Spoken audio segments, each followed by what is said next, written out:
बिहार के मुख्यमंत्री नीतीश कुमार जिस तरह से पिछले कुछ सालों से जो हरकतें कर रहे हैं, वो हरकतें केवल नीतीश कुमार की छवि को खराब नहीं कर रहा है, वो छवि को खराब कर रहा है या धूमिल कर रहा है तो बिहार वासियों के 10 करोड़ लोगों की छवि को खराब किया जा रहा है। और बात आपने कही राष्ट्रगान, एक हमारे लिए एक राष्ट्रगान क्या होता है, भारत का एक प्रतीक है और उसी एनडीए घटक के वो नेता हैं जिनके मुखिया कहे जाते हैं नीतीश कुमार जी, और जो हमेशा एक बात कहता है कि राष्ट्रभक्ति सर्वोपरि है। और सबसे बड़ा अपमान करने का काम अगर कोई करता है तो बिहार राज्य का मुख्यमंत्री वर्तमान नीतीश कुमार जी, और इससे पहले भारत के प्रधानमंत्री ने जिस समय राष्ट्रगान का अपमान किया था, अगर उस समय ही देश की मीडिया ये सवाल उठाना प्रारंभ कर देती तो दूसरे राज्य के मुख्यमंत्री के ये हिम्मत नहीं होता। तो क्या ये वाकई में अपमान था नीतीश कुमार का? बिल्कुल अपमान है। आपको पता है राष्ट्रगान को लेकर न्यायालय का कई आर्टिकल्स है कि आप एक छत के नीचे राष्ट्रगान को नहीं गा सकते। दूसरी बात, ऐसी कोई हरकतें नहीं कर सकते, क्योंकि कोई हरकतें करना राष्ट्रगान के समय मतलब देश का अपमान होना, मतलब देश के संविधान का अपमान होना, मतलब देश के लोकतंत्र का अपमान होना, मतलब देश के लोकमत का अपमान होना। तो आप किसका जनप्रतिनिधि हो?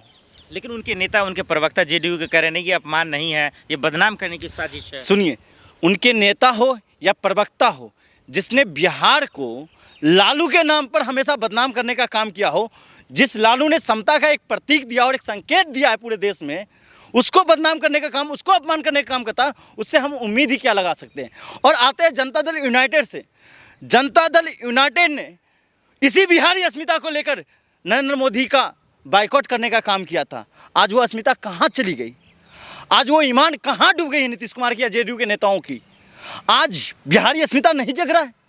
आज कम से कम बिहार दिवस है, कम से कम बिहार दिवस के नाम पर आपको तमाम जो 10 करोड़ बिहारी हैं उनके लिए शिक्षा की बात कीजिए, उनके लिए काम की बात कीजिए, पलायन रोकने की बात कीजिए। जिस तरह से आपको पता है बिहार के अंदर पिछले 10 दिनों से कांग्रेस के जो संगठन है उसके द्वारा पलायन रोको नौकरी दो यात्रा चल रहा है। ये कहीं ना कहीं वाकिफ है बिहारियों के लिए, उसका अधिकार है, हक है। और हक इसलिए कहता हूं कि जिस तरह से तमाम बिहारियों का दूसरे राज्यों में बिहार के नाम पर अपमान किया जाता है, वो कहीं ना कहीं बिहार सरकार उसके लिए जिम्मेदार है। और बिहार सरकार जिम्मेदार कहता हूं तो जिस नरेंद्र मोदी हमेशा जब बिहार का चुनाव होता है तो बिहार की धरती से क्या कहते हैं कि बिहार को नंबर 1 बनाऊंगा, और लेकिन जब बिहारियों को अपमान किया जाता है तो उनकी एक जुबान नहीं निकलती है। इसी दिल्ली में चुनाव हुआ है, अभी इसी दिल्ली में चुनाव हुआ है। भारतीय जनता पार्टी के तमाम नेता ने क्या बयान दिया था? तमाम पूर्वांचलियों को, तमाम बिहारियों को गाली देने का काम किया था और रोहिंग्या से संबोधन किया था। क्या उस समय नीतीश कुमार को दर्द नहीं हुआ था? कि उस समय चिराग पासवान को दर्द नहीं हुआ था? क्या उस समय प्रशांत किशोर जो पैदल मार्च कर रहे हैं, मैं तो कहता हूं प्रशांत किशोर पे भी आरोप लगाता हूं कि आप एक तरफ बिहारियों की बात करते हैं, लेकिन जब एनडीए गठन जब गलत करता है तो उस समय आप सवाल उठाने का काम क्यों नहीं करते? लालू जी, तेजस्वी, तमाम लोग कह रहे हैं ये पागल हो गए हैं, थक चुके हैं। क्या एक्चुअल में ऐसा है, ये कोई साजिश है? ये देखिए, मैं एक युवा के तौर पे कहना चाहता हूं, और मुझे जहां तक पता है, क्योंकि मैं भी बिहार से आता हूं और मैं तो कर्पूरी ठाकुर के धरती से आता हूं।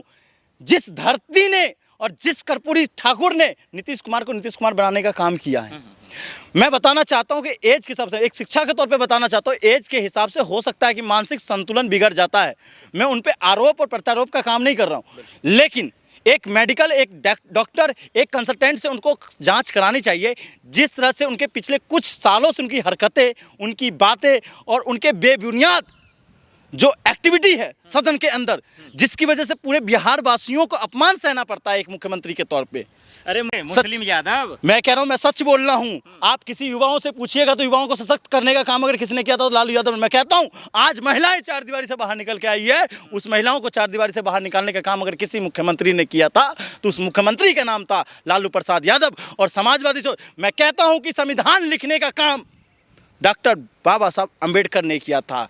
लेकिन सही से अगर देश के अंदर उस संविधान को लागू करवाने का काम अगर किसी ने किया है तो उस मुख्यमंत्री का नाम हमेशा याद रहेगा।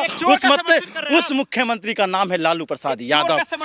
पत्रकार महोदय, आपको चोर दिख जाएगा। मैं कहता हूं, चारा घोटाला करने वाले का नाम आप अपनी जुबान से इन युवाओं के सामने, इस देश के सामने रख तो दीजिए। जगन्नाथ मिश्रा कौन है?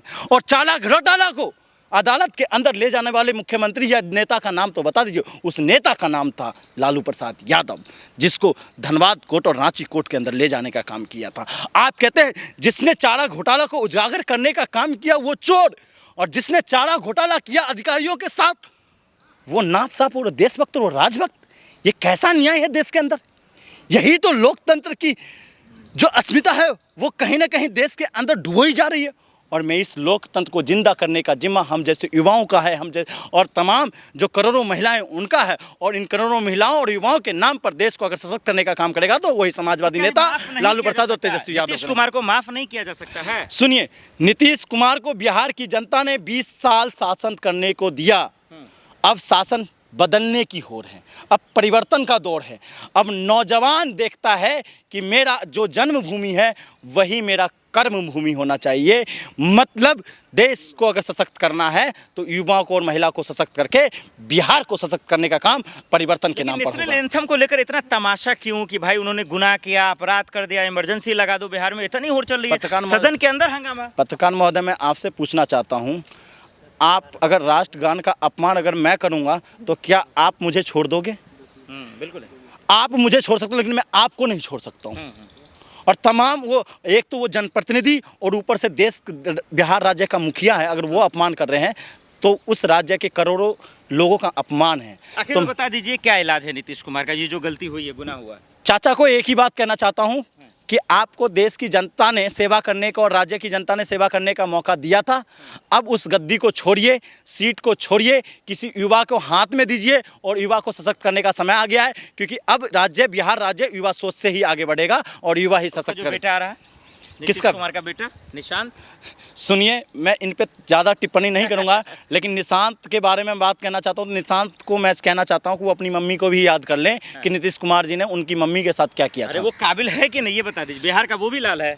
मैं कहता हूँ बिहार का लाल, बिहार के तमाम करोड़ों युवा। 8वीं बेटा फेल, वो लाल हो सकता है, ये क्यों नहीं हो सकता? ये तो लिखा है। मैं आपसे पूछना चाहता हूँ कि एक खेल में सहभागिता करने वाला युवा क्या एजुकेशन के लिए परिपक्व होता है?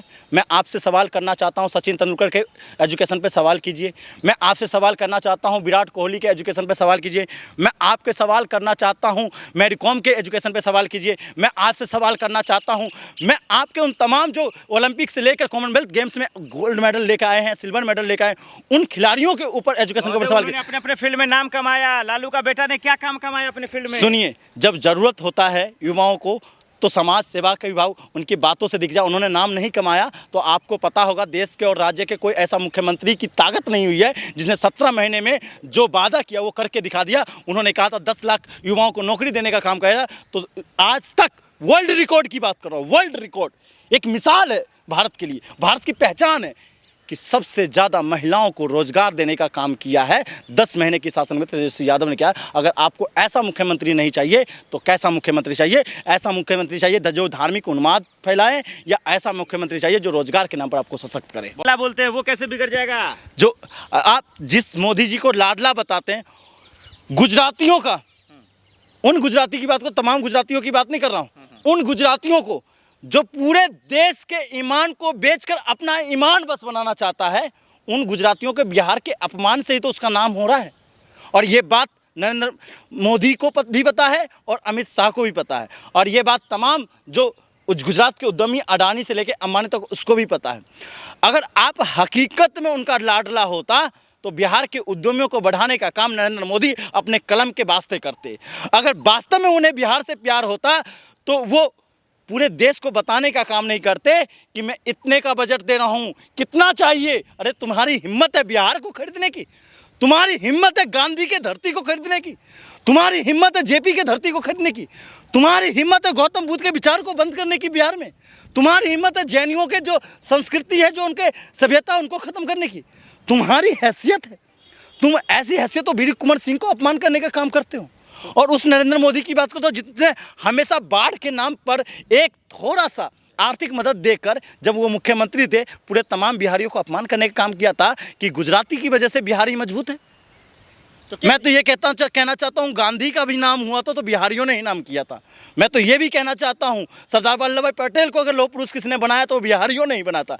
मैं तो यही कहना चाहता हूँ तमाम आज नरेंद्र मोदी के नाम से अगर कोई जानता है तो उस बिहारी की वजह से ही जानता है। नीतीश को कह रहे थक गए पागल हो चुके हैं, लेकिन वही मोदी जी तमाम लोग कह रहे बेहतरीन मुख्यमंत्री है, लाडला है, बिहार का लाडला है। मैं पत्रकार महोदय आपसे पूछना चाहता हूँ और देश के तमाम मीडिया से और देश के तमाम युवा से देश के तमाम महिला से पूछना चाहता हूँ कि अगर बिहार का लाडला अगर मुख्यमंत्री नीतीश कुमार जी है तो उनका शासन पिछले 20 सालों से बिहार के अंदर है। ऐसी क्या कारण रही कि बिहार अग्रणी राज्य नहीं बन पा रहा? ऐसी क्या कारण रहा कि बिहार शिक्षा के क्षेत्र में नहीं बढ़ पाया, आर्थिक के क्षेत्र में नहीं बढ़ पाया, संस्था के क्षेत्र में नहीं बढ़ पाया? और आपको पता है प्रति व्यक्ति आय के आधार पर भी बिहार पिछड़े मुख्यमंत्री है कि नहीं?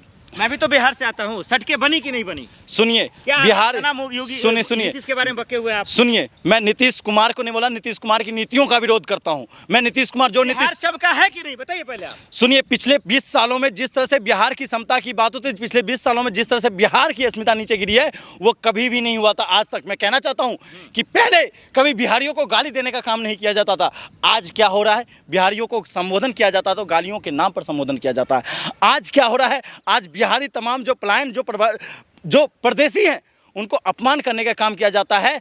तो उस राज्य सरकार और तेजस्वी वाला जंगल राज आ जाए क्या? किस जंगल राज की बात किस जंगल राज की बात करते हो? एक गरीब का बच्चा, एक स्लम एरिया का बच्चा के हाथ में किताब देने का काम अगर लालू प्रसाद यादव करता है तो क्या वो राज्य नहीं चाहिए?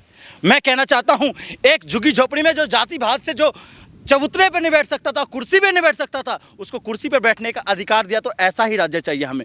मैं कहना चाहता हूं कि बिल्कुल ऐसा राज्य चाहिए जो स्कूल जाने से रोका जाता था और उसको लाठी और डंडों से मारा जाता था और उसको बचाने का काम अगर किसी मुख्यमंत्री ने किया था, लालू यादव ने किया, तो ऐसा मुख्यमंत्री चाहिए हमें। ऐसा मुख्यमंत्री चाहिए जो विश्वविद्यालय तक कलम की ताकत को पहचान दिलाए, दलित और आदिवासी और अल्पसंख्यकों के अंदर और पिछड़ों के अंदर। ऐसा राज्य चाहिए। आप किस राज्य की बात करते हो? आज तक तो ये भी देखना चाहता हूँ उसी लालू यादव को एमआई के नाम पर बदनाम किया जाता है। तो है ये वो मुसलमान के समर्थक है ही है। किस एमआई को? मैं कहता हूं लालू यादव एमआई के समर्थक है, लेकिन आप लोगों के समझने की जरूरत है क्या है वो एमआई। लालू यादव एमआई का मतलब है महिला और युवा, और देश महिला और युवाओं से सशक्त होगा। और बिहार महिला और युवाओं से सशक्त हुआ, और महिलाओं को और युवाओं को सशक्त करने का काम अगर किसी ने किया है तो लालू यादव ने किया है।